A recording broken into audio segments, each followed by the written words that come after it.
to enduring friendships and evenings such as this one. Here. To health and happiness. Most people with many friends are profoundly lonely. Most people with few friends are not. Nobody says this. Because the culture has decided that the number of people willing to spend time with you is the measurement of your social worth.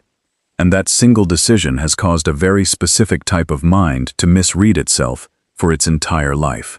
If you have walked through most of your life with few or no close friends, you have heard the opinions from family, from colleagues, from a world that decided what a healthy social life is supposed to look like and has been measuring you against that picture ever since. What psychology has been finding, quietly, persistently, is something that completely upends that judgment. The traits that make typical social life exhausting, hollow, and simply not worth the cost for you are not defects. They are a precise psychological architecture. And understanding that architecture, what it actually is, why it operates the way it does, and what it genuinely means, will change the way you see yourself permanently. Here is the first trait most people with few friends share, the one most consistently misread. They cannot tolerate inauthenticity. Will not. Cannot. You walk into a room where people are performing versions of themselves constructed for approval, and something in you registers the performance before you have consciously decided to evaluate anyone. Your nervous system reads the gap between what people are showing and what they are actually experiencing, and it responds the way it always responds to things that cost more than they return. It pulls back. This is not arrogance. It is not antisocial behavior. It is a calibrated neurological response to a specific kind of noise. Gossip. Social posturing. Conversations designed to manage impressions rather than create genuine contact. Your system reads all of it as performance and protects you from it the only way it knows how: by not participating. Most people call this being difficult. What it actually is a refusal to perform closeness without experiencing it. That refusal is not a flaw. It is the only honest response available to a mind built the way yours is. The second trait: you require depth in a way that is not a preference but a need. Shallow conversation does not bore you the way it bores most people. It is genuinely painful. The absence of meaning, the exchange of words that communicate nothing real, the performance of engagement without genuine presence. Your nervous system experiences this as drain with no return. And it is correct about that, because for your type of mind, surfaces do not provide enough to justify the cost of being there. This means you connect rarely. It does not mean you connect poorly. The one conversation in 6 months that goes somewhere real, that actually reaches the person on the other side, provides something that most people surrounded by constant social activity never experience. You are not isolated. You are selective in a way that most people lack the self-awareness to choose consciously.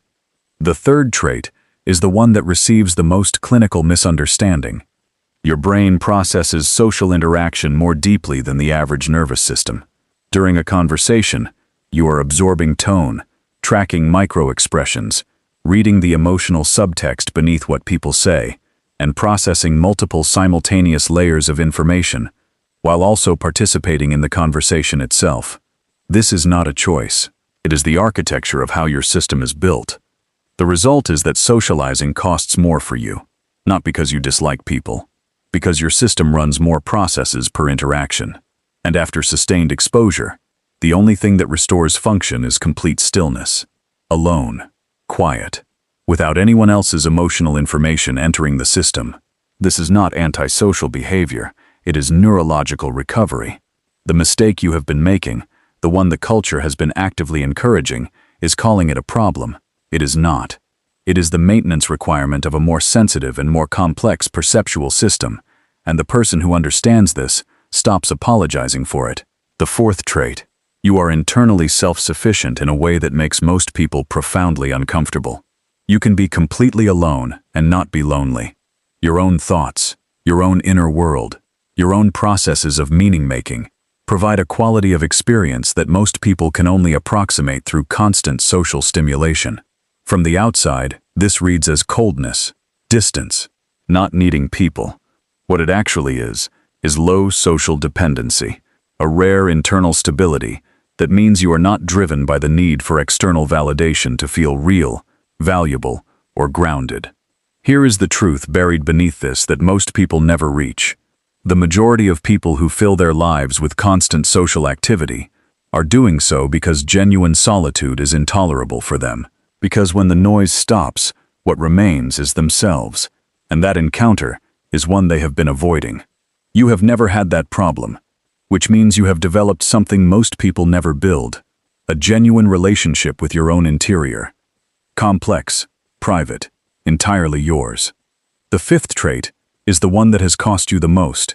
Your trust threshold is calibrated by experience. Somewhere in your history, through betrayal, through the specific cost of allowing someone close and paying a price you did not expect, your nervous system learned to wait longer, to observe more carefully, to require more evidence before the door opens. This is not paranoia. It is precision. Your filters are higher, because experience taught you that not all signals of safety are genuine, and that misreading them has a real cost. What it creates in practice is this. You do not allow many people close, but the ones you do allow close receive something almost nobody else offers: absolute presence, genuine attention, and a loyalty that most people never experience from anyone in their lives. Your connections are not numerous. They are extraordinary. Here is exactly what to do with this. 5 practices, beginning tonight. The first, tonight, name the specific trait that has made social life most difficult. Write it precisely, not as a deficiency, but as the psychological architecture it actually is. Not, I am antisocial, but my nervous system processes more information per interaction and requires more recovery time than average. Name it correctly for the first time. The second, tomorrow, identify one social context where you are currently performing connection rather than experiencing it. One commitment costing your nervous system energy it needs, for people who cannot meet you where you actually are. You do not have to end it immediately, but stop pretending the cost is not what it is. The third, this week, look honestly at your existing relationships and ask one question for each. Is this person capable of depth, but circumstances have kept things shallow? Or are they fundamentally limited to the surface? That distinction determines everything about where your energy goes from here. The fourth, after every social interaction this week, give yourself the recovery time your nervous system actually needs, without guilt, without calling it avoidance. Your system runs deeper processes per interaction than most people's. Recovery is not weakness. It is what keeps the precision intact. The fifth, this week, initiate one conversation that goes beneath the surface, not comfortable small talk, something real, about what you are actually experiencing, what you actually think, what genuinely matters to you. The fear of this exact moment is what keeps your type of mind isolated from the only connections it was built for. Having few or no close friends is not evidence of social failure. It is the signature of a mind that cannot settle for the performance of closeness when the real thing is unavailable.